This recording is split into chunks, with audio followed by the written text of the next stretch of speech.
Hello. Okay. Hello, welcome to Lay It Out Podcast, the no bullshit science podcast. With extra bullshit. I'm Curie. And I'm Alice. And we're coming to you from a very overcast London. Lovely mid-spring day. How's our new tagline, guys? It's only taken us about 10...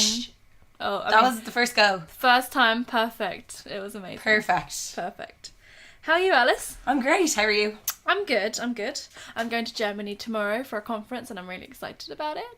So one of the only perks about working in science, you get to travel a lot.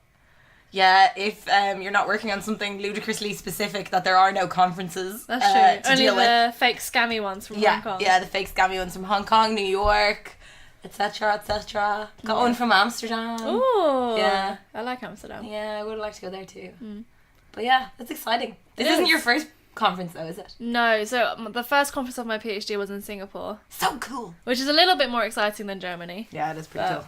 Yeah, it's been cool. And I went to a course the other day and this guy told me that it was called Preparing for Conferences. Mm-hmm. And the guy told me Alice, you love your courses. I love going to courses. They're great. It's great because you just get to sit there and like listen to someone else talk to you for ages. And we have to do 10 days of them.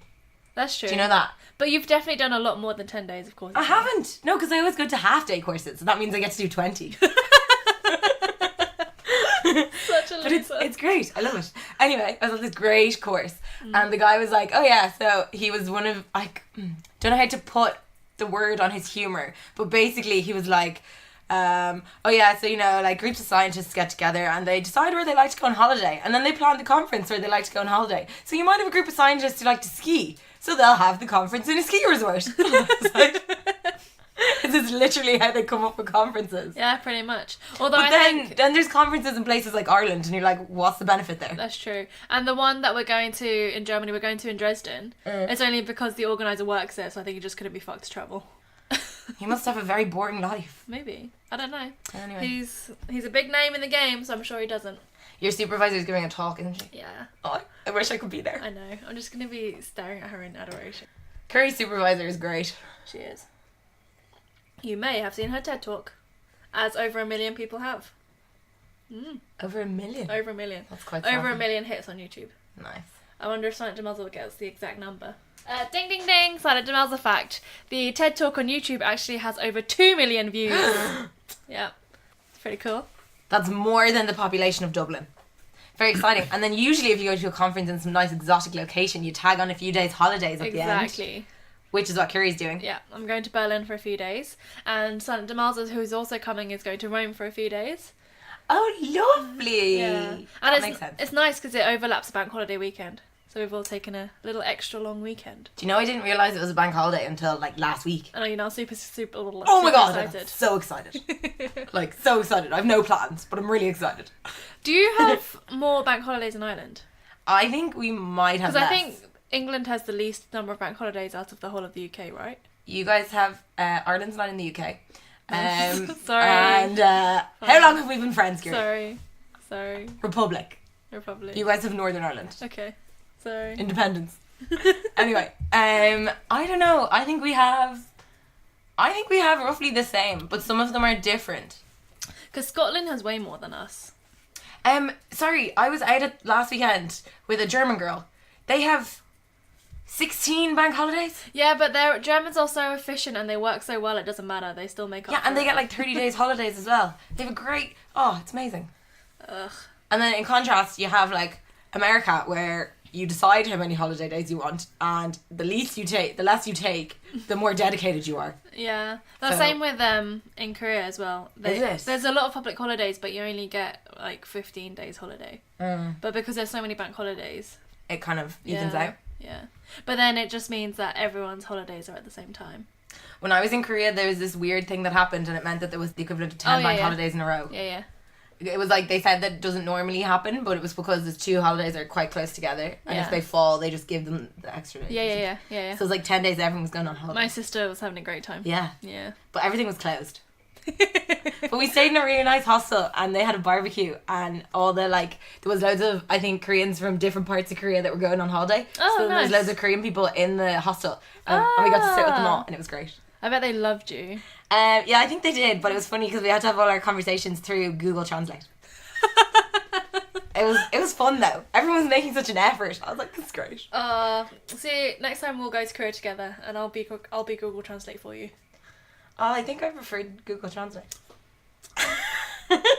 I'm only messing. You need to take me to all these food places We that will. you know about that I don't. I need to go to Korea about 20 times to take everyone that wants to go. Why don't you just bring us all at the same time and we'll have a big party? Because it's not you know what it's like. The good places aren't good for big groups. Yeah, I suppose. It's quite a tricky place to do all the cool stuff actually with is. if you're in a big group. Better to be in smaller numbers. Yeah. So something else really exciting happened this week. We want to congratulate Our beautiful friend, Dr. Haya Al-Khatib. Woo woo! Woo! She had her Viva yesterday and she is now officially Dr. Al-Khatib. It's so cool. It's very cool. So we're very happy for her. And that also means she can finally come on the podcast soon. Yes! Because she's been in a bit of a... In a shitstorm of PhD whilst trying to transition to adult life and have a proper job. Yeah. But now she's come out the other end, Yeah. stronger than ever. Yeah, she'll be coming on with some research that actually a lot of people have probably heard of now. And it's really exciting. It is really And we can't wait to have exciting. her. And actually Alice is on it too. Yeah, I helped out. That's where my PhD journey began. It is. She's the reason I did a PhD. Yeah. Cute. Shall we introduce our guest? Yes. This week we have Jack. Hello. Welcome. Thank you. How are you? I'm very good, thank you. So my story with Jack is really similar to Jamie, where we met when we were 18. Mm-hmm. So that was 7 years ago. Holy shit. Oh, you're Yeah. old. Yeah, nearly 8, because I'll be 19. I'll be 19 soon. You wish. I'll be a lot older than 19 soon. 25 going on 19. Yeah. Yeah. I feel 19 That's the new inside. 13 going on 30, I Yeah. hear. Yeah. I don't know, I feel young inside. I can still be 18. Oh, yeah. Yeah, I like to let our hair down every now and again. I do. Cheeky lads. But not as much as I used to. No, because you get these awful hangovers when Yeah. you pass 22. Yeah, and I realised I don't actually enjoy being crazy drunk that much anymore. No. It was fun. It was fun for a few years. Jack is one of those people when Jack's had a few too many drinks, he will literally sleep standing up. Yeah, while dancing. While dancing. That's Yeah. a skill. Well, dancing That's a skill. used loosely. Yeah. Flailing. Yes. Yeah, cool. That's it. I used to have a skill where I'd go for power naps in the bathroom. Oh, But then nice. there's some pictures of me kind of crouched down in the corner of a really grotty bathroom, kind of asleep. So then when I saw that picture, I was like, I need to stop doing this. It's not good for my health. Also fell asleep under a table in a smoking area one time. Not my proudest moment. I've never fallen asleep out on a night out. I just I have. love It's the only sleep. time I've been thrown out of a place was for falling For falling asleep. asleep. Ah. Oh, because you're really mellow, so you'd never be angry enough to get kicked out. Yeah. So it had to be done by falling asleep. Yep. Yeah. Yeah. Fun fact about Jack, he doesn't swear. Yeah, which I didn't know. 7 years of friendship, and I've just realised that Jack barely swears. No, you don't normally notice the absence of stuff. Oh, that was deep, wasn't it? Oh, very deep. You just don't. Holy shit. God, Curie, I'm you like- should do some soul searching Yeah, now. I'm reflecting on my life now. If something's missing, you don't notice it, but if you see something that's not normally there, you notice it straight away. You don't That miss It makes it a wasn't lot of supposed to sense. sound so You deep. don't miss it till it's gone. Now it sounds really deep and philosophical. It does. It's like how you don't regret things. You regret things that you don't do more than things that you do. You just fucked it up. Did I? Yeah. Is it The the other way delivery of that around? was not good. You had a Okay. really smooth delivery of this phrase that potentially made our podcast a little bit more highbrow. Smooth and poetic versus fucked. Pretty much. We're back to being lowbrow again. Oh, damn. Okay, it was nice while it lasted. Yeah, it was okay. So, you were talking about, how you guys met. Yeah, 18. It would have been on a night out. Friend of friend. Yeah. So, Essentially. Natalie, who was on our first episode, introduced us. And we used to go to this club, Black Sheep Bar, Yep. twice a week, every week, back in the day. I think me and Jamie talked about it as well. Oh, yeah. Yeah, it's when we used to get 10 snake bites at once. And That's all we yeah, used to yeah, have, yeah. 5 to 10 or whatever time it was, 2 snake bites. Yeah. And then because you're holding 2, You just drink them straight away. Yeah. At least down one so you have one, and then then you don't remember the rest. Yeah. I think this is what Jamie said too. I'm having deja vu. Yeah. I think everyone that went to Black Sheep Bar has a very similar experience of being a young teen. Yeah. Although I guess it wouldn't be Not young teen. Old teen. Old teen. An elderly teen. Being 18. Yeah. So, Jack, what do you do?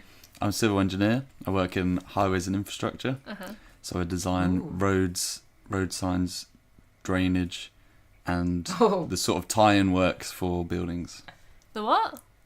So if you build an office or a hospital or something, it will just be in the middle of a plot of land. Yeah. It needs to have some floor around it. I see. So car parks and things. Car parks, yeah. Nice. A lot of car parks. Curie has a nice relationship with the engineers that make car parks. Don't you, Curie? Yeah.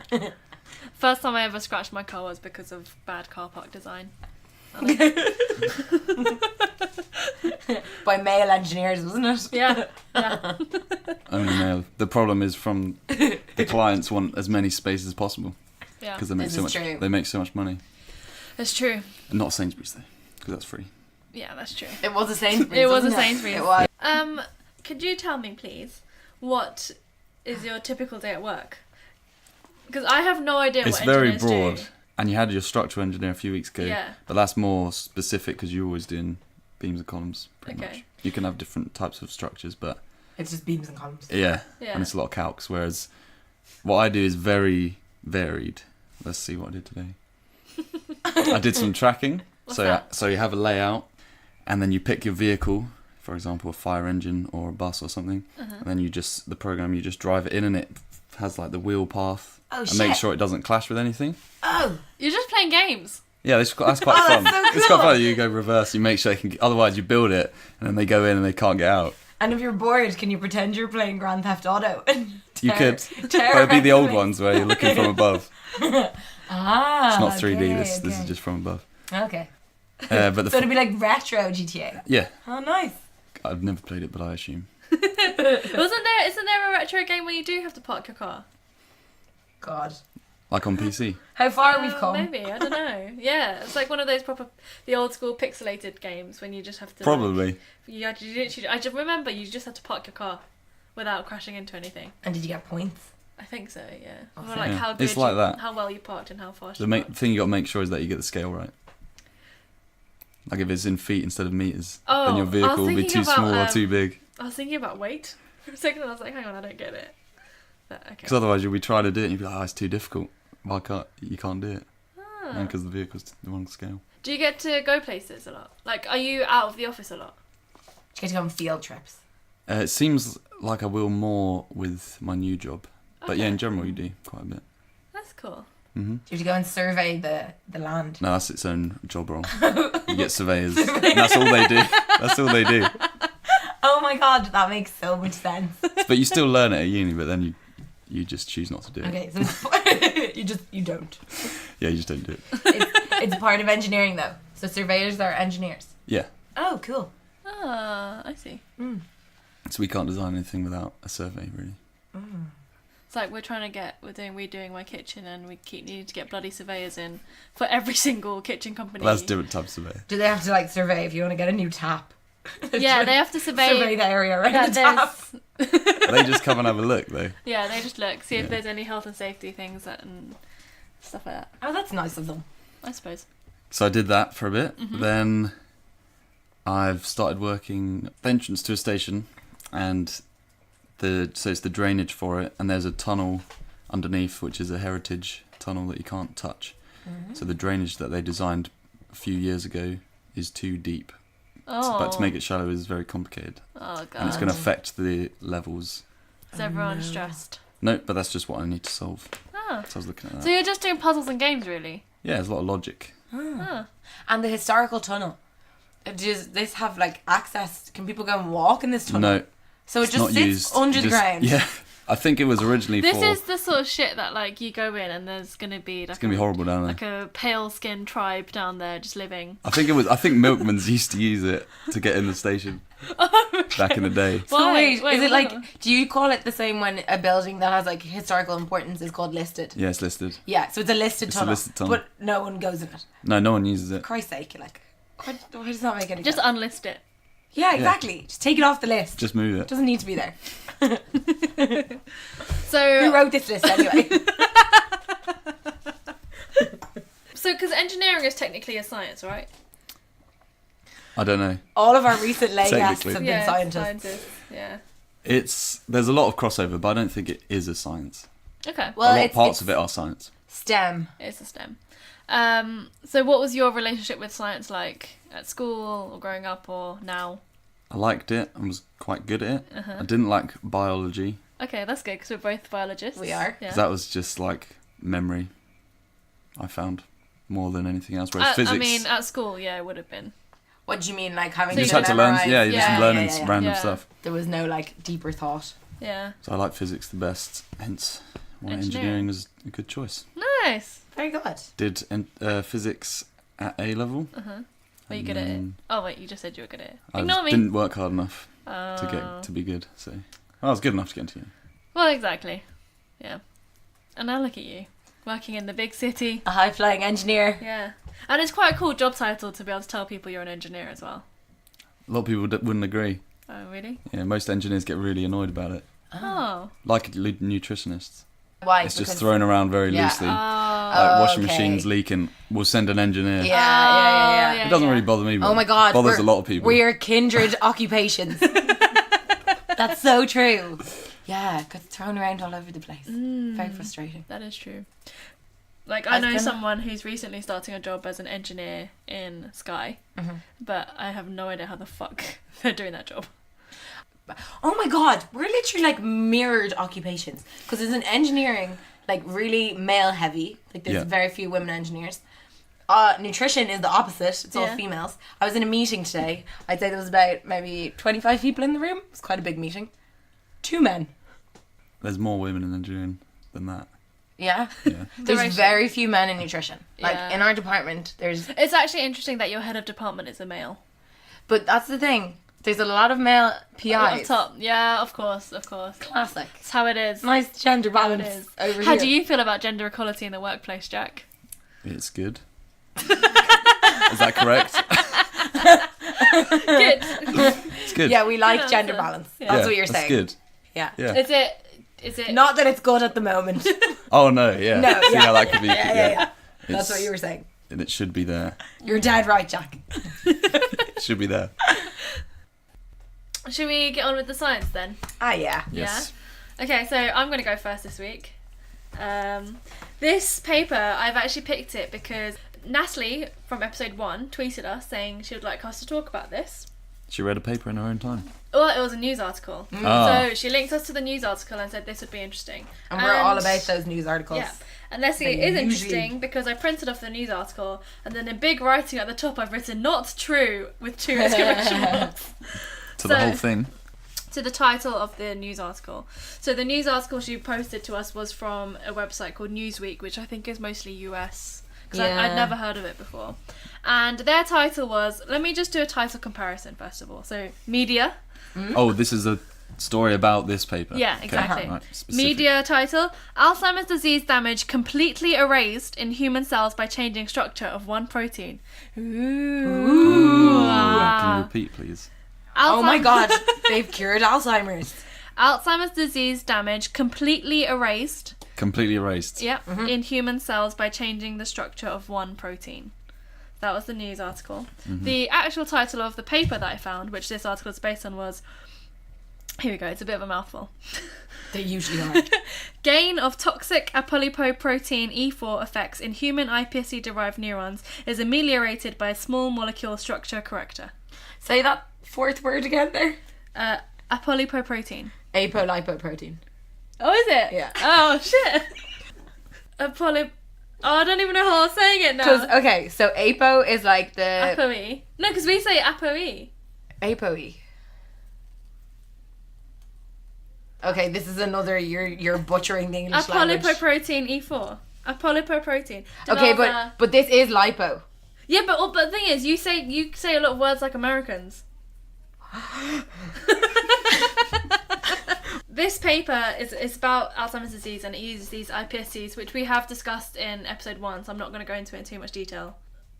Basically, these guys found some characteristics of this one protein and how that it's maybe affecting Alzheimer's disease and why it's happening. And also they sort of managed to fix it with what they're calling a small molecule structure corrector. Okay, so first of all, let's just do some background on Alzheimer's disease.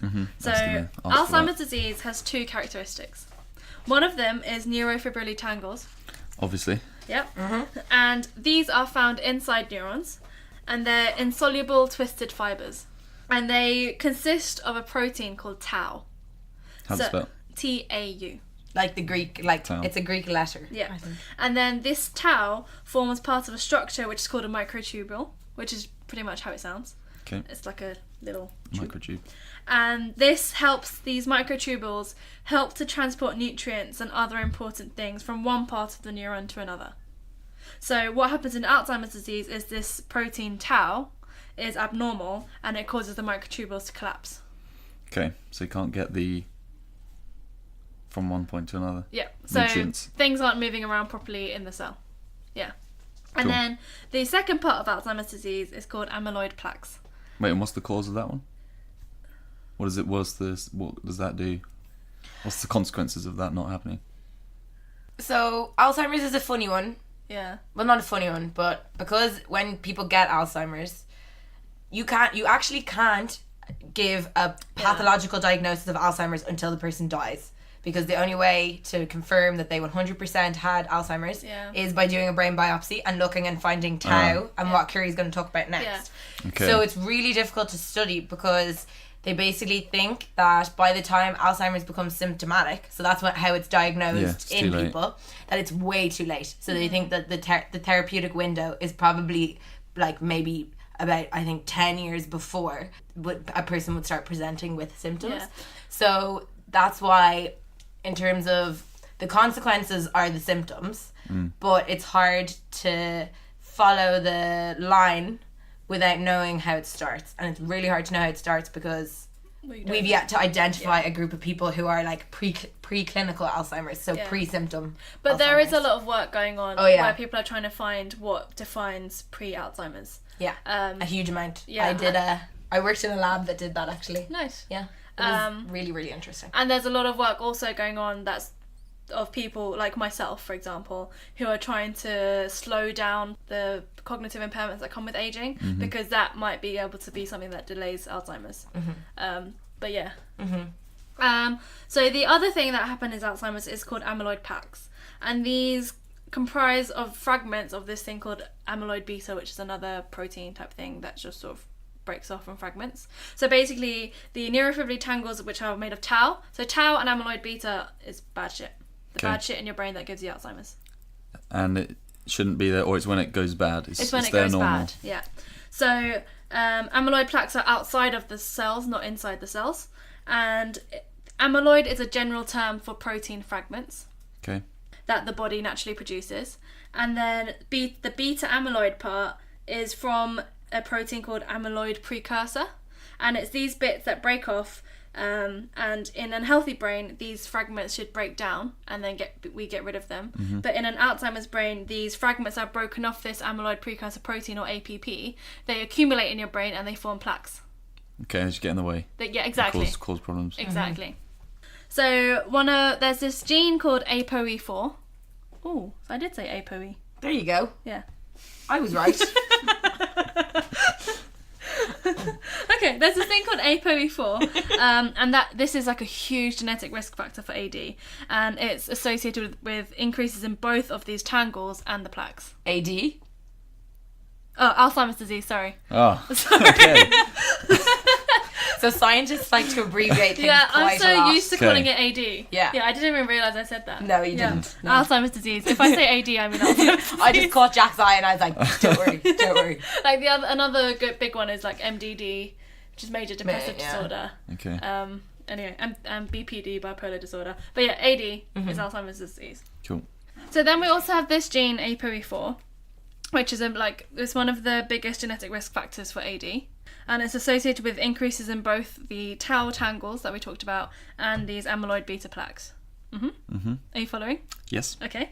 And then your risk increases and your age of onset of Alzheimer's disease lowers gene dose dependently. So what that means is one gene has 2 alleles, so you get one copy from your mum and one from your dad. So if you have 2 copies of these alleles for ApoE4, then you have a 65% risk of having Alzheimer's disease by the time you're 85. If you have 2 copies for this other one called ApoE3, which has a very similar function to ApoE4, then your risk is only 10%. So it's this ApoE4 that people think is this huge player in Alzheimer's disease. Okay. Basically, all we need to know is ApoE4 is the bad shit and ApoE3 is not that bad. That's fine. Yeah. Although, now that we've done all this genetics talk, genetics doesn't really come into it anymore. Let's God for that. Cool. Let's move on. Okay. So, what these guys did is they made a few lines of these induced pluripotent stem cells. And we did talk about this in the first episode briefly, but I'm going to quickly give you a quick definition. So, iPSCs, or induced pluripotent stem cells, are cells that have, they're cells that you take from your body that we then revert back to the embryo stage into a cell that can turn into nearly any cell of your body. By making that, we can then turn these cells into whatever we want. Yep. And the other important thing is that these iPSCs have the same genetic profile of the person that the original cell was taken from. So it will have the characteristics of that person in its DNA. Whereas other cell lines that we create artificially, they will have a clean slate. Okay. Yeah? So the main sort of thing of this paper, this study, they had a look at these Alzheimer's related phenotypes, which is a characteristic that you can see, compared to a genotype, which is someone's genetic composition. Okay. And they tested the effects of gene editing to see if they can convert ApoE4 into ApoE3. And they also used this small molecule to see if they can make ApoE4 more like ApoE3 as well, and see what effects that had. Wait, what's the difference between making it into it? Yeah, so one was that they converted one type of cell to another, and the other one is that they used something else to go into the cell and fuck it about a bit, and then it would turn it into something else. Oh, but not 3, just something else. No, it turned it into something that's similar to 3. Okay. Yeah, cell biology is It's a fun time. Yeah. So the first results from this is they generated. So first of all, they need to check that everything works and everything's fine. The big difference between human work and cell work is that cell is lots and lots of experiments to prove one point, whereas human work is one big thing to prove one point. Right. So the first thing they did was they made these iPSCs and they got them from people who had 2 copies of ApoE4 and 2 copies of 3. Okay. Yeah. So they had these cell lines that were ApoE44 and ApoE33 because there's 2 copies. Right. Yeah? Yeah. Okay. So they generated that. They all fine. They all had the characteristics they were meant to for these iPSCs. All good. And then they had a look at how these different neurons from these different people behaved. One of the main reasons why these guys used these iPSCs is because lots of Alzheimer's work is done in animals, and then these things that produce good results in animals, when they take it to human clinical trials, they fail. And they think that one of these reasons is because they're using an animal system rather than a human system, and the closest we can get right now to a human system on a way that we can see something at a molecular level is through these iPSCs. Okay. Talk to me. What's going on? What's the iPSC again? So it's a cell that's been... Wait, I have a nice definition. Oh, the stem cell. Yeah, it's been pushed into a state where they can become nearly any cell in the human body. So our ones, they've been pushed into neurons. Okay. So they'll take a cell from you. And in the neuron is the genes. Yeah. Which might have 4 or might have 3. Or they definitely do. They definitely do. Okay, definitely have both. So one cell definitely has 3, and one cell definitely has 4. Okay. Yeah. So they'll take like a skin cell from you, for example, then they'll reprogram it into its like embryo state, and then they'll push it into being whatever cell they want. And you make it into a neuron from the brain. They've made it into a neuron here. Cool. Yeah. Okay, we're good. Yeah. That clears everything up. Okay. So when they then looked at what was going on with these two different ones, so the 4-4 and the 3-3, they compared them, and they found that ApoE44 had 35% less amyloid inside the cell. And what's amyloid? Amyloid is a general term for protein fragments. Oh yeah, bad stuff. Yeah. But they had less full length, which means they've got all these fragments that have been coming off that they shouldn't be. They had higher of these tau levels that were also wrong. So they found them in the wrong places in the neurons, and the tau levels they looked wrong, and they had the wrong structure. So you normally have taus, but you don't want the bad ones. We don't want bad ones. Yeah, so anything that we see in Alzheimer's disease, these two characteristics, we have them normally, it's just that in Alzheimer's they fucked up. Yeah. Yeah. Normally the case with these things. Yeah, you don't catch it. Something starts going wrong that's normally okay. Exactly, yeah. So then... oh, hang on, I've lost my place. Oh yeah, so then what else they found with these 4-4s compared to 3-3s is that they produced more amyloid beta. So those are the fragments that break off and cause the plaques that we don't want. So they had a lot more of that compared to the 3-3s. And it wasn't going away. Yeah. They also caused the generation of a certain type of neuron. It caused those to degenerate compared to the 3-3. So basically 4-4 is more amyloid beta, more tau, and dying neurons. Okay. Yeah? Yeah. So then they're like, okay, cool. So this 4-4 is having this phenotype, so the observable characteristic that we think it will. And yep, it proves what everyone's saying is right, and 4-4, ApoE4 is bad, and it's fucking it up. So then they went on to the cool stuff. So this is when they went on to gene editing. So what they did was that... The cool stuff. If you thought that was cool, yeah, wait for this. Exactly. Just wait. They used these 4-4 cells, and they edited their DNA, and they managed to turn these 4-4 cells into 3-3 cells. Yep. So what they can do with this is to check that it is actually this ApoE44 that's causing these problems. Mm-hmm. So when they converted it, they saw the exact opposite of what they saw before.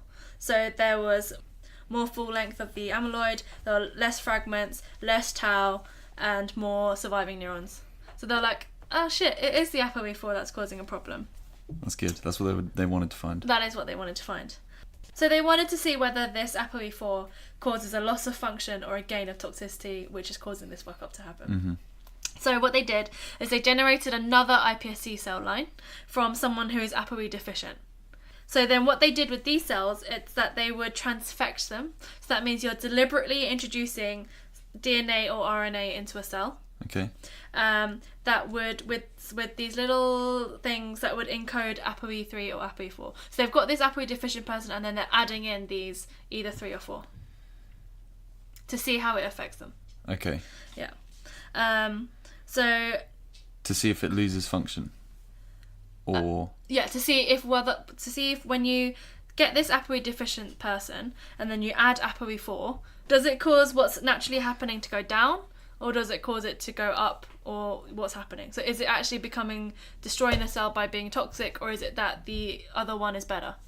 Okay. And it's causing the function to just go. And you can tell. Yeah. Because they can compare what's happening. So all these levels that are going up and down that we're looking at, they can compare them and see what's happening. Basically, they found that they both expressed as ApoE3 and ApoE4, which is good because we were introduced into the cell. But the ApoE4 had higher levels of tau and more amyloid beta. Okay. So this shows that it's actually a gain of toxic effects. Right. Yeah. So theoretically, you could get rid of it. Yeah, if we knew how. Well, yeah, I guess this is back to what Alice is saying. If we knew when it was happening, then we'd. So they need to find a way of identifying it. Exactly. And then have to screen everybody. Yeah. Exactly. Or everybody who's prone. Yeah. So then this takes us on to what they tried to do next, which is they got a small molecule structure corrector. It would turn ApoE4 into it would change the structure of it so that it was similar to ApoE3. Okay. And when they used this corrector, which they call pH002, they saw all the good things happen. So the ApoE4 fragments went down. So it actually corrects it and decreases the toxicity. It corrected it, yeah.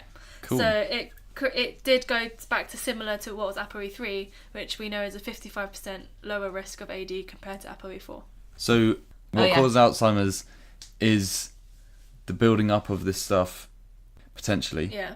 But are we saying that once it's there, or it's continually happening? It gets worse. It gets worse and worse. So if you was to clean it, hypothetically, it would go back to they would actually be cured. Yeah. Potentially. Hypothetically. That's a theory. Yeah. It's not like once the damage is done, it's done, because the damage is this gunk. Yeah. Ding ding ding! Silent Demelza fact. So Silent Demelza just mentioned how she thinks there was a recent trial in a drug that clears amyloid beta, but it completely failed. And it's things like that this paper wants to focus on, because they're saying, look, it's the way that's happening in animals is probably different to the way it's happening in humans. And that's why all these big Alzheimer's disease trials are all failing.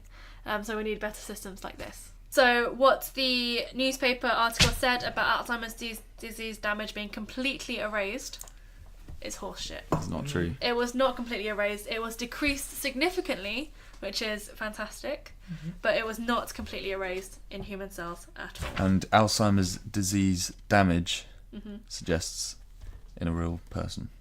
Yeah, exactly. Not just in one Well, cell. exactly. So someone would read this and say That think, you would read that and think one person has been cured of Alzheimer's. Exactly. Which they haven't. They've done it in a dish with some cells. And it's one of those things as well, you know, if we tried to use these correctors in a real life person, we don't know if it's going to react the same as these cells, because it's going to be going into a network of your whole body rather than these cells in a very controlled environment in a dish. So yeah, that was that paper. It's a tough one. Yes, I thought it was tough. So, thoughts? It sounds like a really good idea that it is going to work. Like it's not some random. It doesn't sound like a random sideways idea. Yeah. It sounds like it's hitting the root. Yeah. Well, that's what they're saying. Their conclusion was that these findings warrant further development of these small molecule correctors, and maybe these can go being tested in clinical trials. But for something like that to actually happen, it's going to take at least 10, 20 years. Not like what this newspaper was suggesting, that it's happened already. Yes.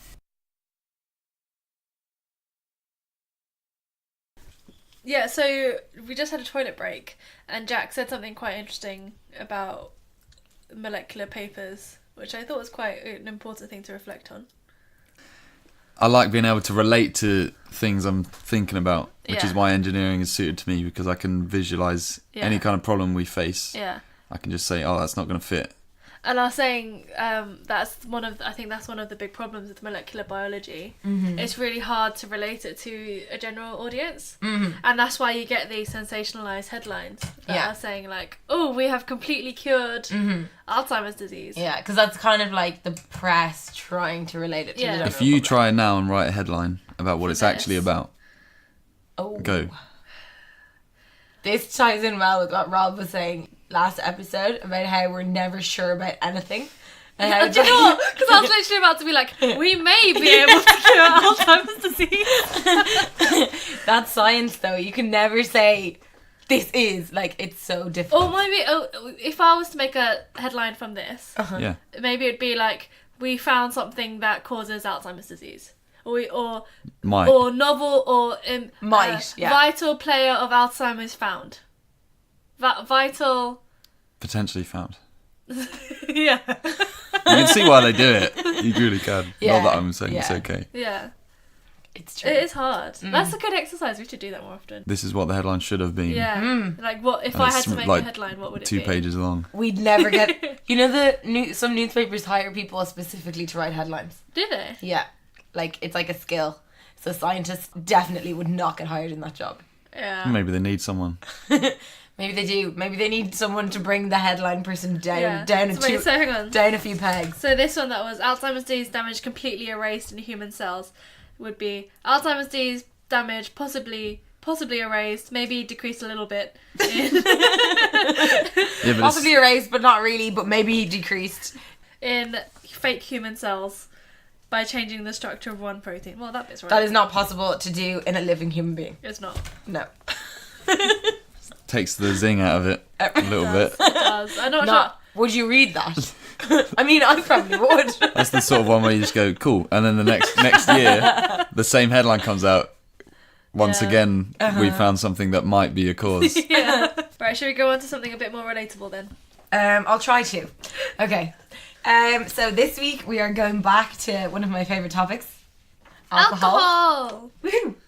So yeah, this is based on another paper. But it's kind of funny because it's like, you know, they do this experiment and then the thing is like, oh, so we've discovered that alcohol is bad for you.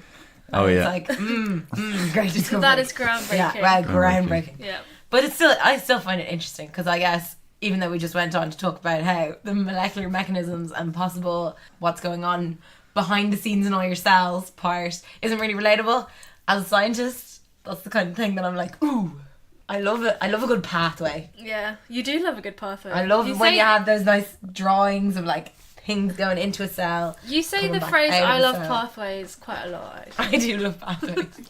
Tattoo. Like really nice script across your ribs. So the title is Drinking Alcohol is Associated with Variation in the Human Oral Microbiome in a Large Study of American Adults. Questions? So your oral biome is in your mouth, bacteria and stuff. So variation in it following drinking in American adults. Okay. That's it. That's the whole thing, is it? Yeah, pretty much.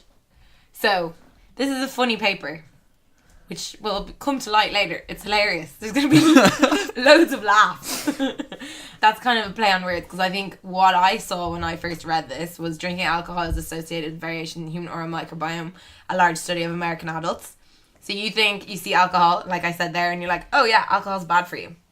Oh, but just variation. But Doesn't say yes, good or bad. Yes. Just change. Exactly. Oh, what? At no point do they ever define whether it's good or bad. They the they title. dance around this Okay. the whole way through. It Okay. changes. Yeah, it does. That's all it does, which is very interesting. Okay, so it was like what we were saying about how at the end of papers, usually the authors, in the interest of all this work that they've done and spent so much time on, similar to what me and Curie and Silent Demels are pursuing in our life right now, you pour your heart and soul into all this stuff and you want to have some sort of nice, message to give.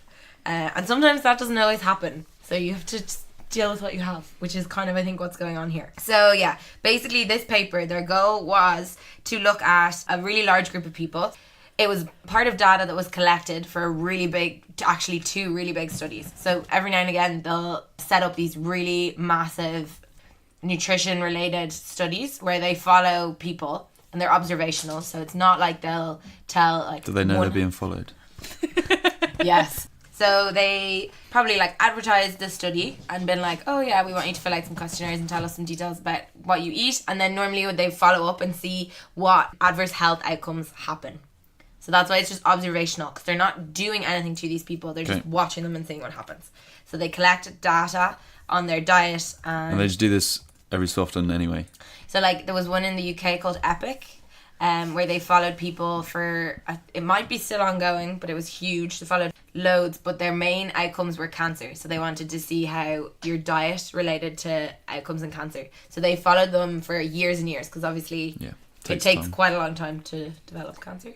Hopefully you don't, but people do. The odds are So they followed thousands of people, I think, and looked at their diets, and then looked at those that developed cancer, and then kind of retrospectively. What kind of things do they check? Went to see. Why don't they just do this all the time to everyone? Because it's expensive. Too expensive. But I think this was a study that they'll look at loads of different exposures. So the exposures will be your diet.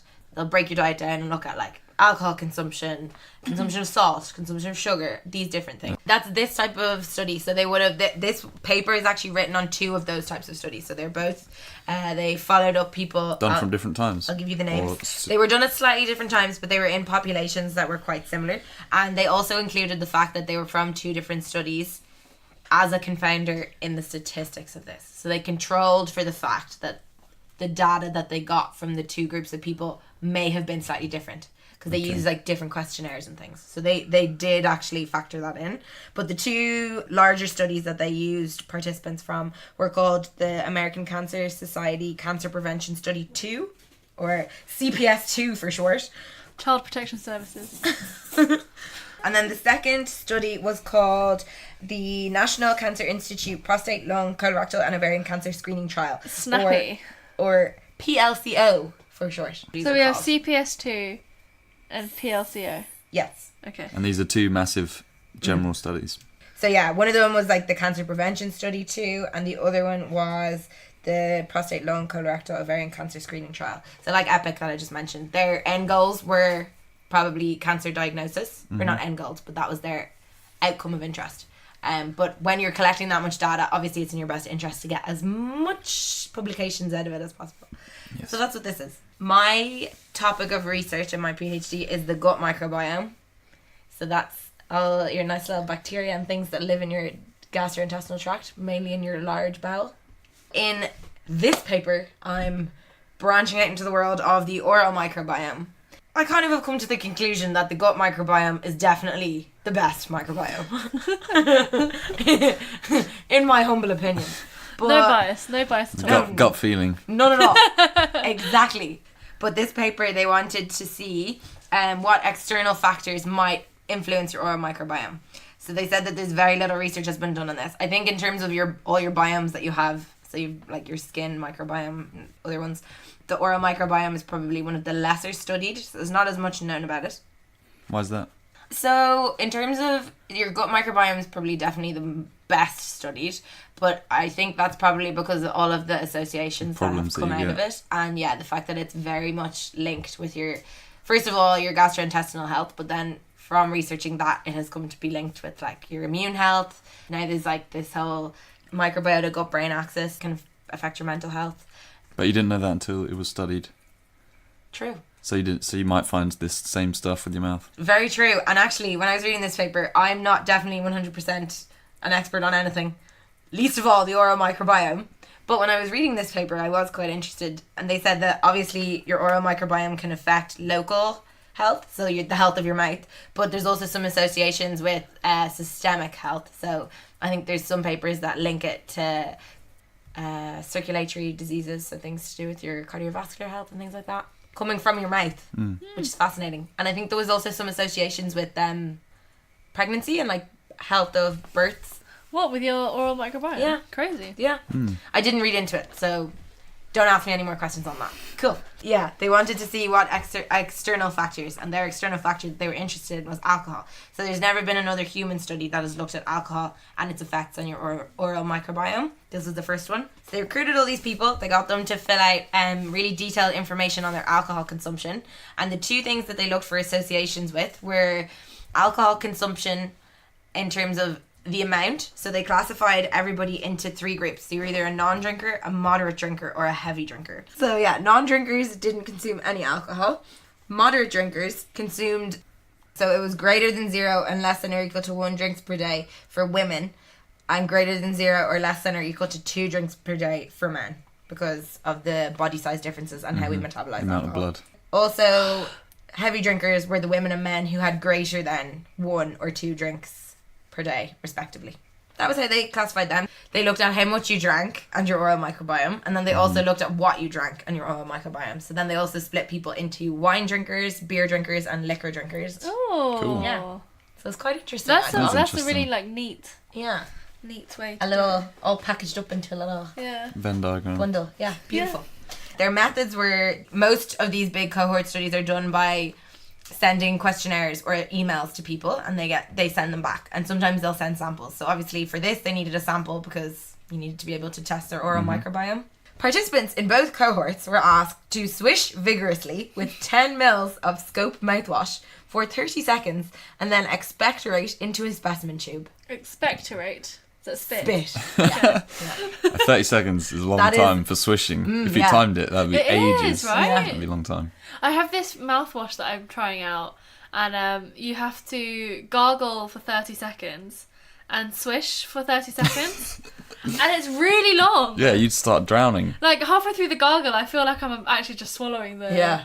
Mouthwash. Like by accident. Yeah. Not even intentionally. No. It's like when you're actually supposed to chew your food, like, I think it's something... like 30 times per side or something. Yeah, right? it's ridiculous. It's If a you ever lot. try it, it's like... It's really... I can't help it. The food just starts I falling tried down doing my it throat. because I eat so fast. I Yeah. tried doing it just because it's a way of slowing down, but I just make sure I chew it loads. Can't do it. Do like once you get to about 20, you gotta just swallow. Yeah. Also, it you just have to. turns into like pureed Yeah, liquid in your mouth. Yes, I'm there. Like, is this what it's normally like for people? Do you ever have times when you suddenly become really aware of your tongue? Like now. Yeah, right now, yeah. Like you're just aware of it being... Where does it normally go? Yeah. You're like, is that where it normally sits, or is Yeah. it sitting weirdly? And now because I'm everyone thinking about listening is really aware of their Yeah. tongue. Hopefully. And then now it's actually starting to feel a bit heavier than normal. Yeah. Yeah. Curie told me today she always knows when she's dehydrated because her tongue is really swollen, and because she has her tongue pierced, she can always tell Yeah. because her tongue's And really... it's like an actual measuring. Yeah, stick. it pushes against the... It's like a barometer of yeah. dehydration. And it's especially bad after a night of drinking. Interesting. Maybe that's something to do with your oral microbiome. Maybe. All your little bacteria in your mouth. So, Nice yeah. segue there. Let's bring it back. Just trying to steer the conversation. Yeah, they got them to send them back these spit samples, and they also got really detailed demographic and lifestyle information, and also quite detailed information about alcohol consumption in terms of amount you drink and what you drink. So they did the analysis of your oral microbiome by sequencing, which, once again, I will say I'm not an expert on. I hope to be someday, because it is the main outcome of my PhD.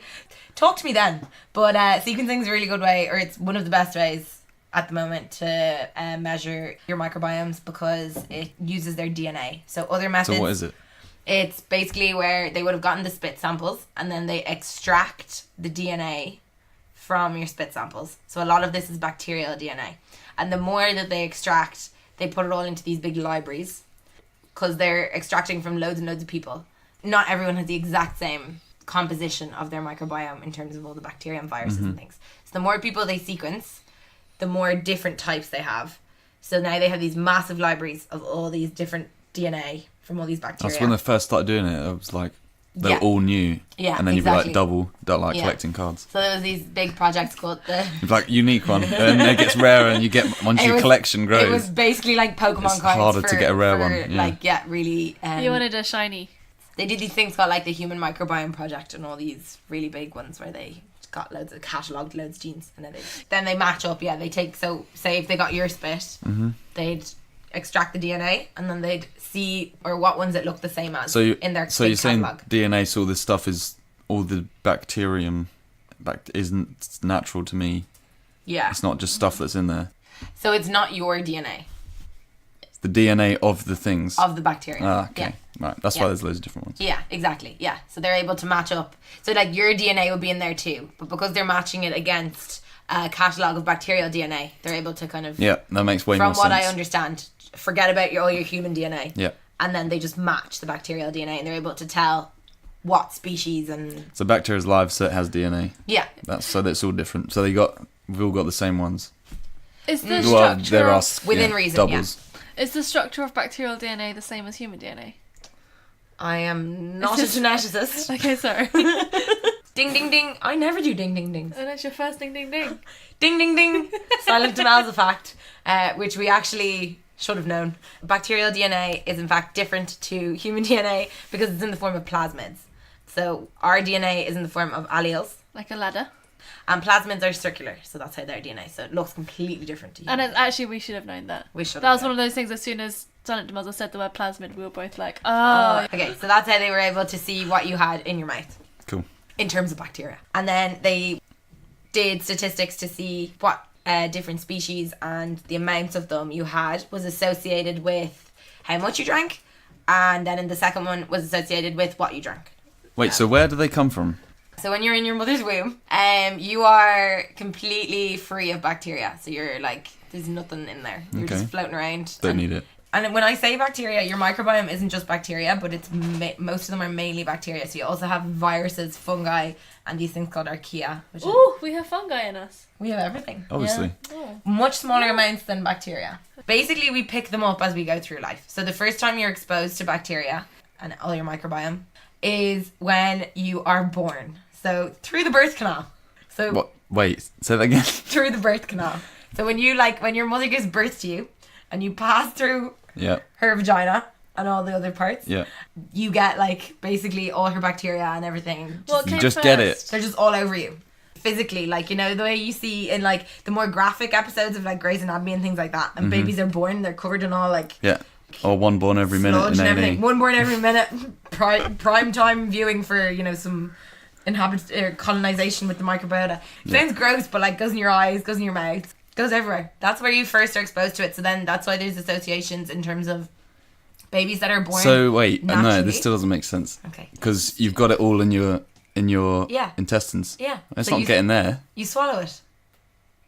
And it's there forever. Yep, that's just your first exposure. So then as you go through life, when you play in dirt, that kind of thing. Yeah, you get loads. So yeah, that's why back in the day when everyone used to be like, oh, you know, you can't let your kids be dirty, you have to keep everything really clean, this type of thing, it's actually shown that kids that are like that sometimes have like more compromised immune systems. They're usually more predisposed to allergies and things like that because their bacterial diversity isn't as great as the kids that were allowed to play in the muck and eat things and, you know, were exposed to some. Obviously, that also opens those kids up to more pathogenic bacteria, which will cause, you know, sickness and things. But the more you're exposed, the more different species you have in there that will compete against those pathogens. So it actually is beneficial to be one of those kids that plays in the muck and eats coal and Eats things snails. like my brother used to do. He ate coal. Coal. He used to lick coal. We'd find him He in was the different. grate. So back to the paper. Sorry. Your bacteria are in you and they're there Yeah, they're there. and they grow throughout life. They went on to see if there was any of these associations. So what they found, first of all, I found they reported the results of the demographic characteristics, which I found fascinating because they don't make any sense. So they recruited from these two cohorts, they got a total of 1,044 participants. 25.9% of them were non-drinkers. So that's about a quarter non-drinkers. 58.8% were moderate drinkers and 15.3% were heavy drinkers. All of the study participants were predominantly above middle age and white. 95% of them were white. But this was the part that I was like, what the hell? The alcohol drinking groups, so moderate and high alcohol consumers, had higher percentages of men and smokers, but they tended to be leaner and more educated than the Oh. non-drinking groups. Weird. Very But weird. there's loads of stuff on like when they've done studies on, say, drug users, depending on what drug obviously, but there's a lot of drug use in more educated people. Yeah, like doctors. Yeah. Yeah, and neuroscientists. At least they understand it better. I did actually read an I Fucking Love Science article. It was really interesting and I definitely read it because I was like, maybe I'm one of these people. Traits of more intelligent people. So I was like, I wonder how many of these I have. But one of them was you've probably used recreational drugs. Oh, interesting. Yeah. Another one of them was that you're the oldest child in the family. Bullshit. I'm the youngest and I'm the smartest. That's me. I I don't know. Your remember sister's it. pretty smart. She's not as smart as me. Really intelligent people know that they're not that intelligent, or would consider they're not that intelligent Yeah, I agree. because they like know their limits. I agree. Stupid people think they're the smartest people in the world. Yeah, like, or I think it was like they're less confident about what they know, Yeah. which I think is very yeah. true. So then on to the results. In terms of level of drinking, they found that, and this is what I was saying about, and what you picked up on in the title, that they just say variation. They don't Okay. necessarily say whether it's for the better or for the worse.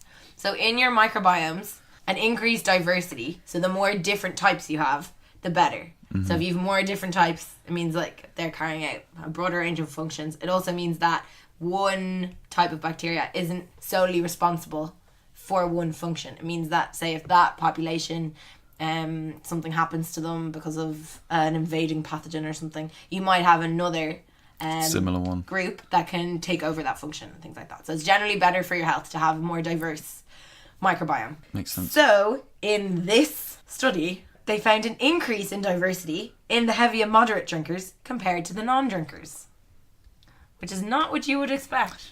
Depends on. on whether you think alcohol kills these bacteria and stuff, or whether it's just got its own bacteria that it's adding to. You've touched on something very interesting there. There are bacteria that would use ethanol as their energy source. They're the fun bacteria. The fun bacteria. Yeah, they're the Fun wild, guys. they're the party.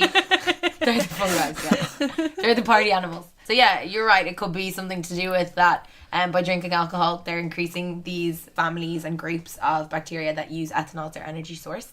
But they're also, in the start of the paper, kind of were like, okay, so alcohol is associated with poorer health outcomes, and what could this be to do with in terms of your mouth? And they were kind of saying, like, you know, alcohol might be cytotoxic, so it could like kill bacteria. It can also change the pH in your mouth, which isn't a good thing, obviously, because a more acidic environment in your mouth is what would cause like dental cavities and gum disease and all this type of thing, which was what this paper was quite interested in. Their main two things were dental caries, which are plaques, tooth decay, scientific term, and periodontitis, which gum is disease. Boom. So they're the two scientific terms. So I'll just refer to them from now on as gum disease and tooth decay. So yeah, they were saying like how alcohol might cause an imbalance, because so tooth decay and gum disease are both associated with dysbiosis in your oral microbiome, which is an imbalance in the composition of your bacteria. So it's a bad thing. So they were thinking like, could alcohol be causing this dysbiosis? But actually, alcohol increased diversity. So it's good for you. No.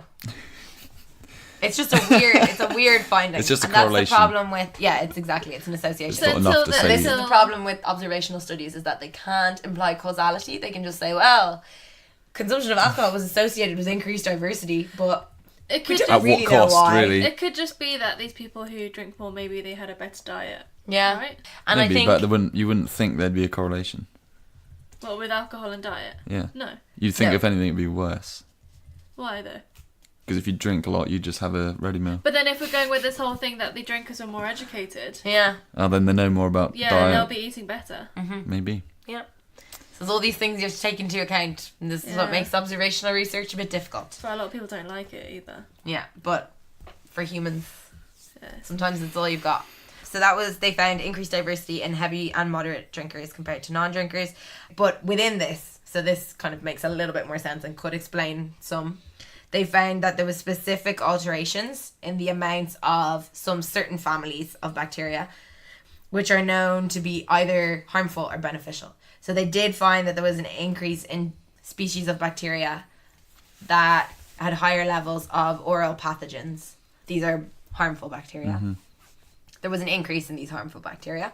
And there was also an increase in a species of bacteria called Neisseria. And these are what you mentioned earlier on, the fungi, the ones that like to use alcohol as their energy source. Yep. But what they actually do is they use the ethanol and they ferment it, and their products of the digestion of this ethanol is something called acetaldehyde, which we've spoken about in other podcasts. It's what your liver turns ethanol into in order to metabolize it and break it down, so to try and like get it all out of your system. And in your liver, this is dealt with in different ways, and then you excrete it. But in your mouth, Neisseria synthesize acetaldehyde when they metabolize the ethanol, and then it just kind of floats around because it's in your mouth. And there's other species of bacteria, and their job is to then change the acetaldehyde into less harmful substances, because acetaldehyde is a carcinogen.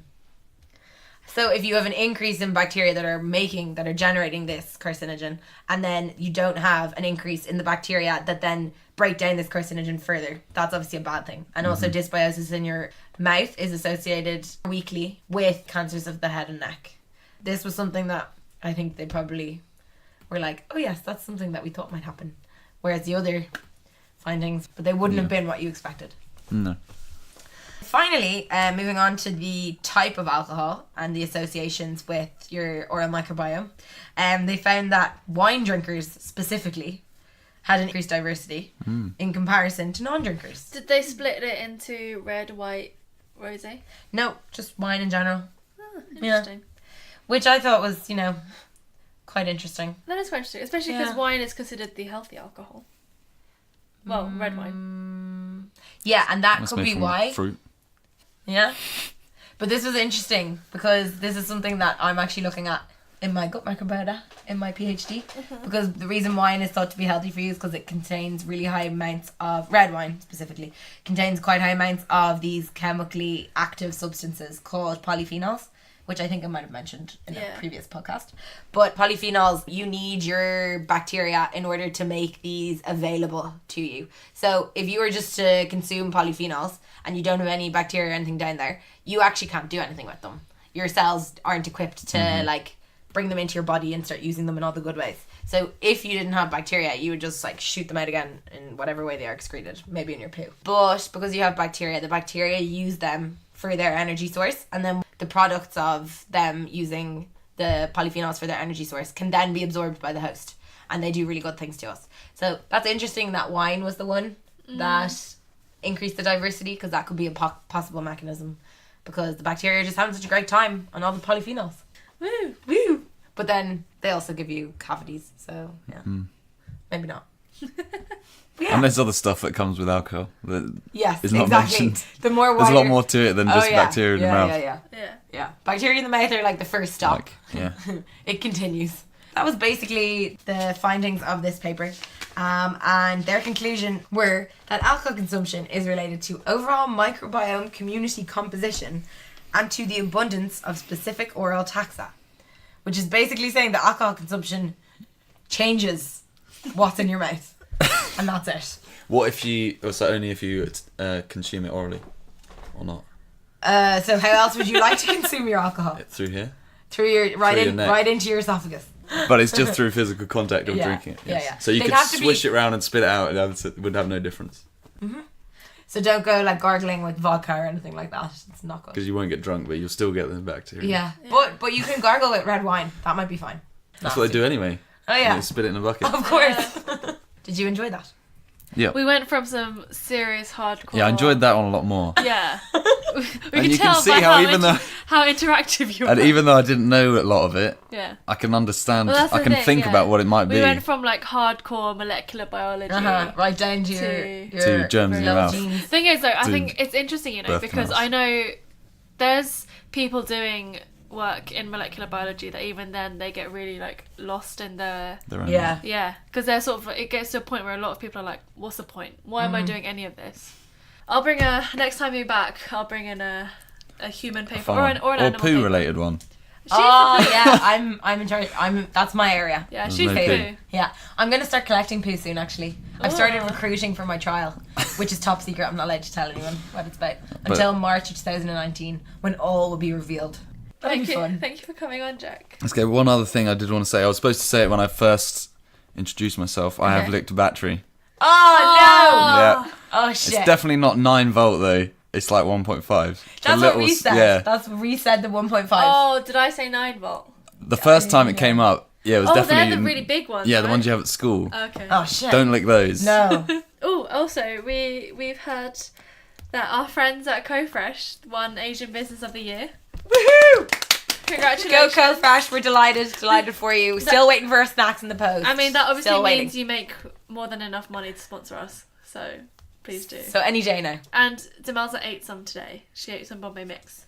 And there was one other thing I wanted to say as well. Oh god. Oh, go on. Specifically to you guys. Have you ever watched the cartoon Ozzy and Drix? No. It's a cartoon all set inside the kid's body. Oh shit! And the main character is a police detective. Is he a poo? No, he's a white blood cell. Amazing. Yeah, and his partner is a flu pill. And then there's all the germs are like the criminals. And then they go to like the bar where they all hang out. It's called the Pit. And they go to like all around the body. And they have to chase down all these like viruses and stuff. Amazing. Yeah. What's this called? Ozzy and Drix. Ozzy and Drix. I think about it every time because you always use analogy. That's the thing. I wanted They to know are. what you thought about it, whether it was Yeah. accurate or not. I'll watch a few episodes and next time you're on we can have a discussion. Good. Yeah, Did well, they go there. to the brain? I think that's where the mayor lives. I can't remember. It was a long time ago. It was a long time ago. Thanks for having me. Thanks for being here. Yeah. So if you're listening to us on iTunes, please go ahead and rate us 5 stars. And if you would like to follow us on Instagram or Twitter, we are at Laid Out Podcast. Actually, not just iTunes, any podcast platform, please go on ahead and rate us. We'd really appreciate it. Only 5 stars though. Otherwise, don't worry. You can email us on layitoutpodcast@gmail.com. And you can read our beautiful blog by Silent Demelza on laydoutpodcast.wordpress.com. And then when CoFresh eventually sponsor us, we'll also have a PO box number right here. Okay, Go bye!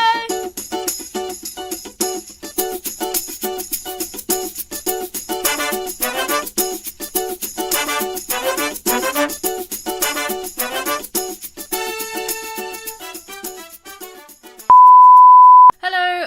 to Lay It Out podcast.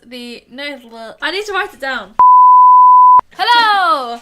Is that too much? Sounded a bit like Mario. Hello everyone, welcome to the Oh, that was good. Hello! Welcome to Lay It Out. Okay, take 5. Hello! Welcome to the Lay It Out blah blah. Fuck! Last one. I've got this. You got this. Apolipoprotein.